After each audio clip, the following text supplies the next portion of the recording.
Hello everyone, welcome back to my channel once again. So in this video we are going to understand about the fifth chapter, that is physical and chemical changes. So in this video we are going to understand this lesson by means of using so many day-to-day life examples. So let's begin. Every day you come across many changes in your surroundings, right? These changes may involve one or more substances. For example, if your mother asks you to dissolve sugar into a water and make a cold drink, so making a sugar solution is a change. Means you are dissolving the sugar in a water and you are making from that two substances, you are making one solution, that is a sugar solution, right? So similarly, setting curd from milk is a change, right? You are preparing curd from the milk, so that is also a change. Sometimes milk becomes souring of this milk is change, right? So milk doesn't has the sour taste, right? But we after becoming the curd, take the taste of sourness, right? So stretched rubber band also represents a change. You are stretching the rubber band, you are changing its properties. So make a list of 10 changes you have noticed around you. Okay, so in this chapter we shall perform some activities and study nature of these changes. So broadly these changes are of two kinds, which are those: physical change and chemical change. First one is a physical change and chemical change. So in physical changes, here is one example. Okay, cut a piece of paper in four square of pieces. Cut each square piece further into four square pieces. So lay these pieces on the floor or a table so that you can acquire the same shape what is the original piece has. So obviously you cannot join the pieces back to get a original piece. See, we have cut this in four pieces, and can you get the same like the paper that having the proper shape and size? No, but we got four different, again same size, not same size but the paper same shape only, not the size. So what exactly happening here? So only a change in the property of the paper, that is the shape and size is changing. Shape and size is changing. Okay, but the paper is not turning into a rock, right? It is in paper property. So this type of changes are known as physical change. Okay, let's see one more example. Collect the chalk dust lying on the floor near the chalkboard in your classroom, or crush a piece of chalk into dust. So add a little water again to that dust to make a paste and roll it into a shape of a piece of chalk. Let it dry. So here, from the dust you are getting again the chalk, right? From the dust you are getting the chalk. But having the same properties, shape, size, everything. Chalk is remain chalk only. It is not changing into any other substance. So these changes are known to be physical changes. We have one more example here. Take some ice in a glass or plastic tumbler. Melt a small portion of ice by placing the tumbler in the sun, or just you can just melt it on the gas also. Then you have now mixture of ice and water. Now place the tumbler in a freezing temperature, freezing mixture of, that is ice plus common salt. When you add ice plus common salt or table salt, okay, so that mixture will be become mixture, freezing mixture. So in this type of assembly you can use for storing cold drinks. Okay, cold drinks if you don't have the refrigerator, right? So does the water become solid ice once again? Yes, it will become. So means again from the water, when you freeze it you are getting ice, and when you melt it again you are getting a water. Means again the same thing is happening. This is called reversible changes. Okay, from first point to you are getting again the second point, from the second point again you are getting the first point only. That is a reversible change. So one more example is here. Boil some water in a container. Do you see the steam rising from the surface of water? Hold an inverted pan by its handle over to steam at some distance of the from the boiling water. Observe the inner surface of the boiling water. You can see the droplets of water. Means you have just what you have done here. You have done condensation of water vapor. Okay. After condensation, again we are getting a liquid form of the water. So now Activity 5.5, hold used hacksaw blade with a pair of tongs. Keep the tip of the free end of the blade on the gas stove. Wait for a few minutes. Does the color of the tip of the blade changes? Yes, it becomes red. Remove the blade from the flame. Observe the tip once again after some time. Okay, after getting cooled down, it will not having the same color. Does it get back its original color? No. Okay, because it just got burned by the flame, so it is not getting a original color. Okay, it might be become a blackish color or grayish color. Fine. So in activities 5.1 to 5 and 5.2 above, you saw that paper and piece of chalk underwent changes in the sides. Okay. In activities 5.3 and 5.4, there where water changed to its states from solid to liquid and from gas to liquid. And again in activity 5.5, that is the hacksaw blade changed color on heating. So properties such as shape, size, color and state of the substance are called its properties. What properties? Physical properties, means only from the appearance, that is physical properties. A change in which a substance undergoes a change in its physical properties is called physical change. When there is a change in only physical properties, that time you have to say physical change. Okay, a physical change is generally reversible. Okay, from the means if you cut the paper and again you are getting the paper after sticking it, okay, you are not getting a different substance here. That will be means it is reversible process. In such a change, no new substance is formed. Here you are not getting a new substance, you are getting the same only. Now one more type of change is there, that is a chemical change, which is totally opposite to physical change. A change with which are quite familiar is the rusting of iron. Here you can see the picture. Okay, rusting of iron. If you leave a piece of iron in the open for some time, it acquires a film of brownish substance, or you can just say layer of brownish substance. This substance is called rust and the process is called rusting. So we have here examples: iron gates of parks or farmlands, iron benches kept in lawns and gardens. Almost every article of iron kept in the open gets rusted. So at home you must have seen shovels and spades getting rusted when exposed to the atmosphere for some time. In the kitchen also you might have seen a wet iron pan often gets rusted if left in the state for some time.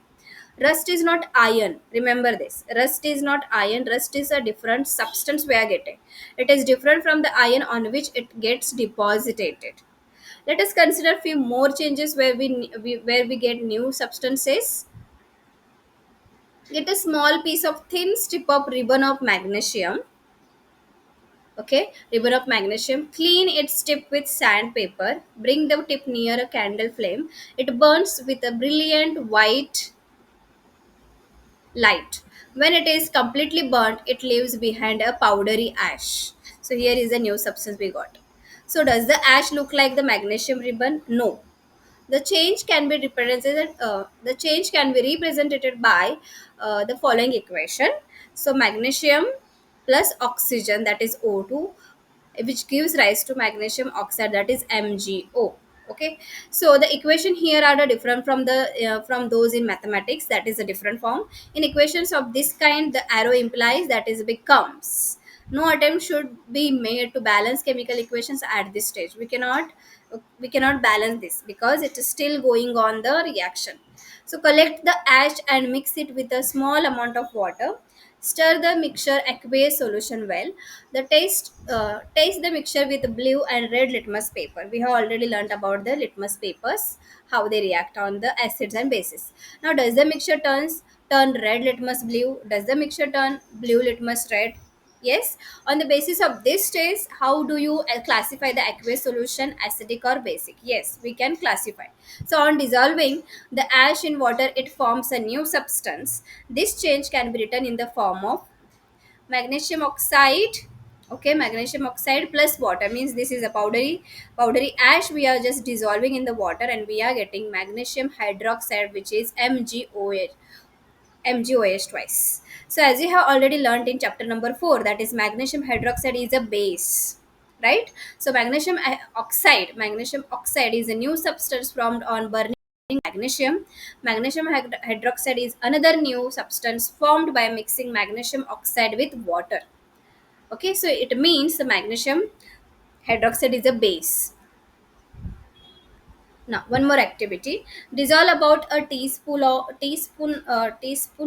of copper sulfate, that is a blue vitriol or Neela Kotha. Okay, in about half a cup of water in a glass, tumbler or a beaker. Add few drops of dilute sulfuric acid to the solution, that is H2SO4. Save a small sample of the solution in a test tube or small glass bottle. Drop a nail or a used shaving blade into the remaining solution. So wait for half an hour or so. Observe the color of the solution, compare it with the color of the sample solution saved separately. Here you can see the, okay, the before one copper sulfate which has the blue color.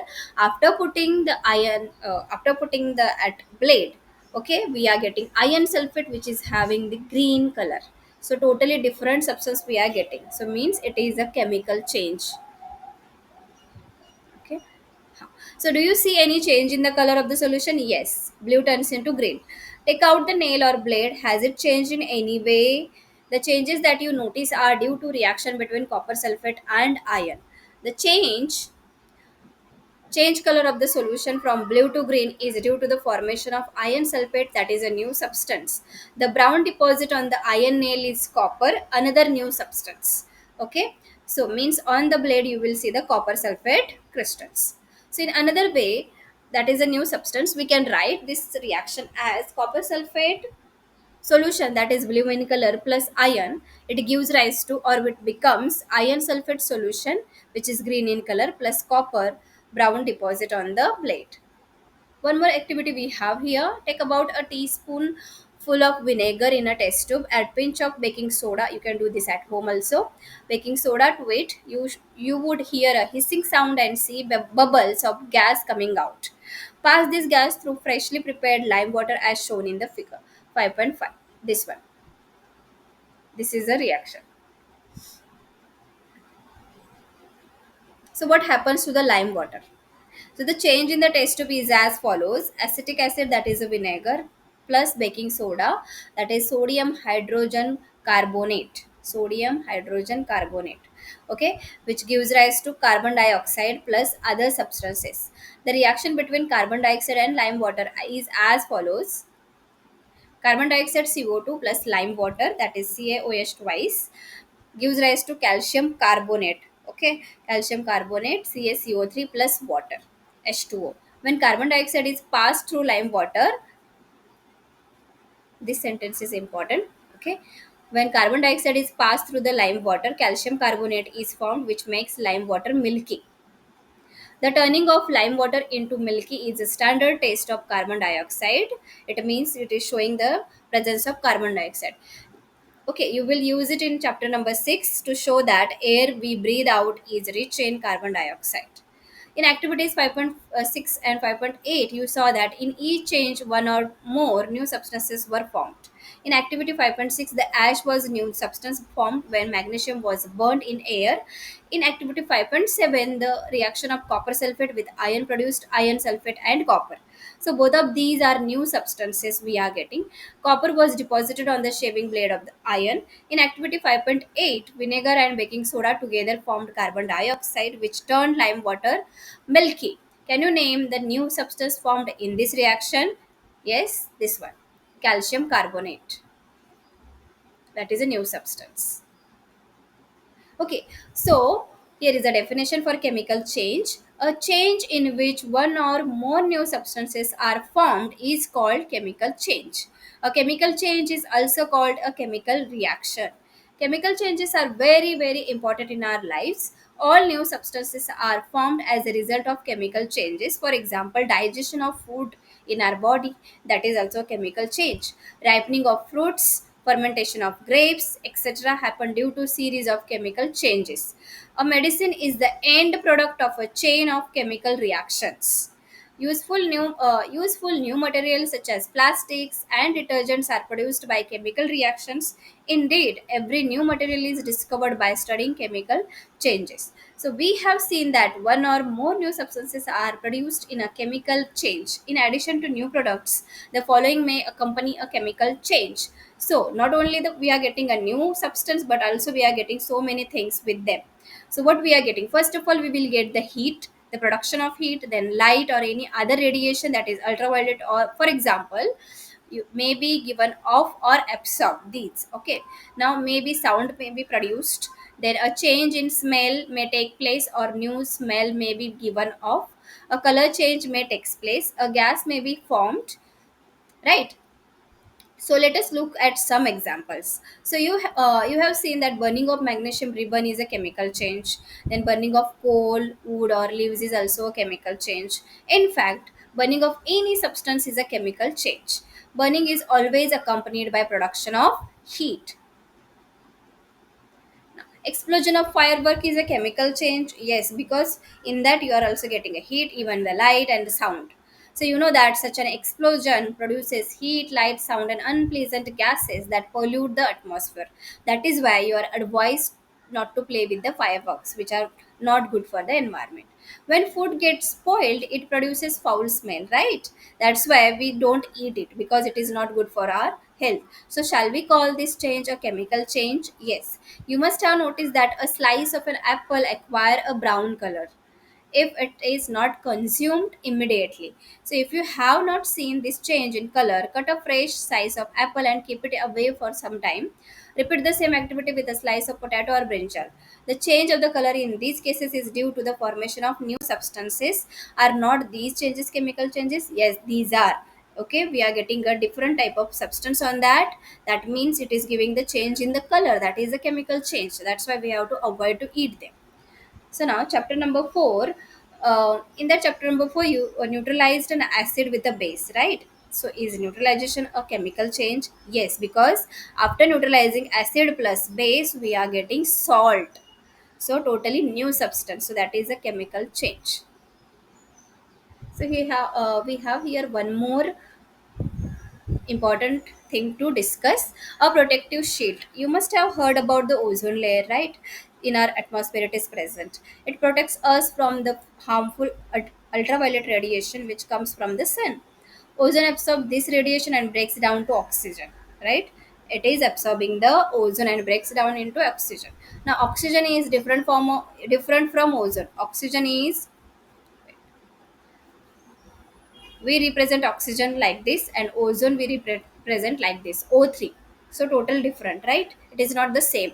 So can we call this breaking down of ozone that is a chemical change? Yes. If ultraviolet radiation were not absorbed by the ozone, it would reach the earth's surface and cause harm to us and other life forms. Ozone acts as a natural shield against the radiation.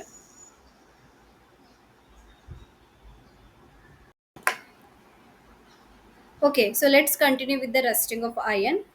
What exactly happened during this process? So, this is one change that affects iron particles and slowly destroys them. Since iron is used in many making bridges, shapes, cars, truck bodies, and many other articles, the monetary loss due to rusting is huge. Monetary means financial loss. So the process of rusting can be represented by the following equation.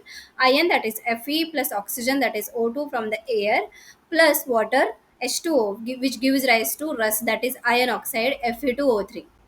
Okay, so for rusting the presence of both oxygen and water is very important, or water vapor.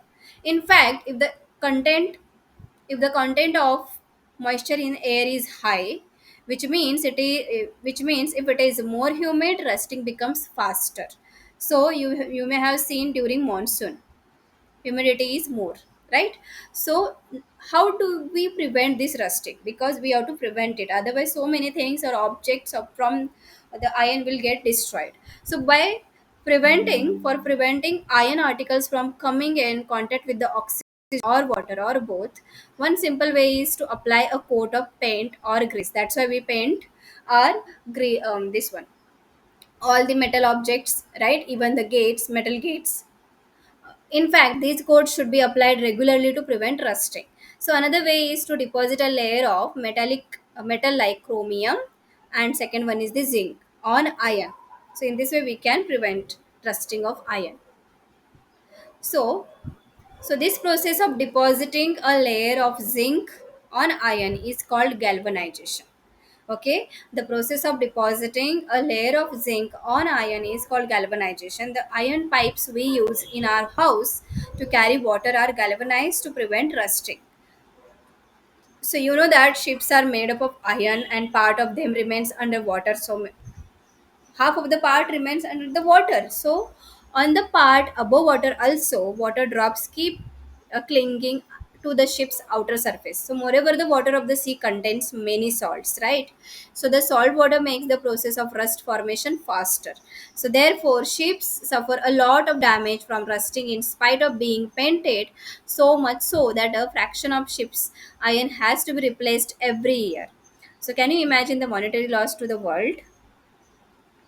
Okay, so that is not the thing now here.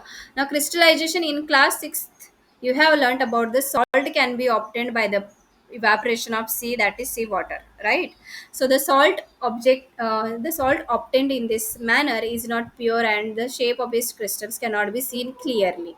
So, however, large crystals of pure substances can be formed from their solutions. How we can get the crystals? We are getting from the pure substance. Okay, the large crystals of pure substances can be formed from their solutions only. The process is called crystallization. In this crystallization process, we are getting the crystals from pure substances, and it is a total physical change. We are only getting the crystals. Okay, only the change in color. Crystals is a change in color. They have the same chemical properties. Okay, so for this activity again you need your teacher. Take a cup full of water in a beaker and add a few drops of dilute sulfuric acid. Heat the water. When it starts boiling, add copper sulfate powder, slowly stirring continuously. Continue adding copper sulfate powder till no more powder can be dissolved. Means we have to saturate that solution. Filter the solution, allow it to cool, do not disturb the solution when it is cooling. Okay, then look at the solution after some time. Can you see the crystals of copper sulfate? If not, wait for some more time. So after that you will see the formation of crystals, that is copper sulfate. One more activity is there, we can make a sugar crystals also in this same manner. Okay, so you can try that activity. So here we have learned about the physical and chemical changes, and try to identify changes that you observe around you as physical and chemical changes. Okay, so the first one is photosynthesis, that is a chemical change. Then dissolve sugar in water, that is a physical change. Burning of coal, chemical change. Melting of wax, again physical change. Beating aluminium to make aluminium foil, that is physical change. Then digestion of food, that is chemical change. Not true or false are there. Cutting a log of wood into pieces is a chemical change. No, false, it is a physical change. Then formation of manure from leaves is a physical change. False. Iron pipes coated with zinc do not get rusted easily. Yes, it is true. Iron and rust are the same substance. False. Condensation of steam is not a chemical change. True. Now we have the fill in the blanks. When carbon dioxide is passed through lime water, it turns milky due to formation of calcium carbonate.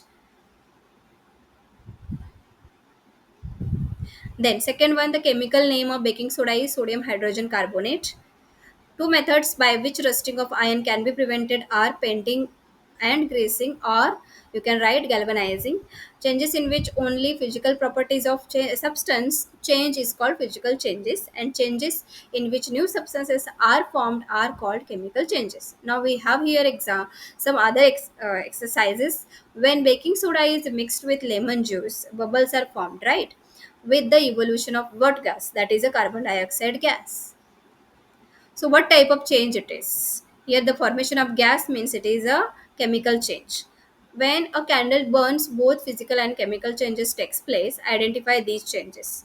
So give other examples of familiar process in which both the chemical and physical changes takes place. Okay, this one's dissolving sugar into water. So first of all, we are getting the sugar solution, that is a changing in the physical properties of the sugar. Okay, we get the dissolved one, but when you evaporate the water, then again you will get the sugar crystals. That is a chemical and physical changes showing in a one example. Now how would you show that setting of curd is a chemical change? Yes, there is a total change in the substance, we are getting a new substance. Explain why burning of wood and cutting it into small pieces are considered as two different types of changes. Yet burning of wood is chemical change, we are getting a new substance, that is a coal.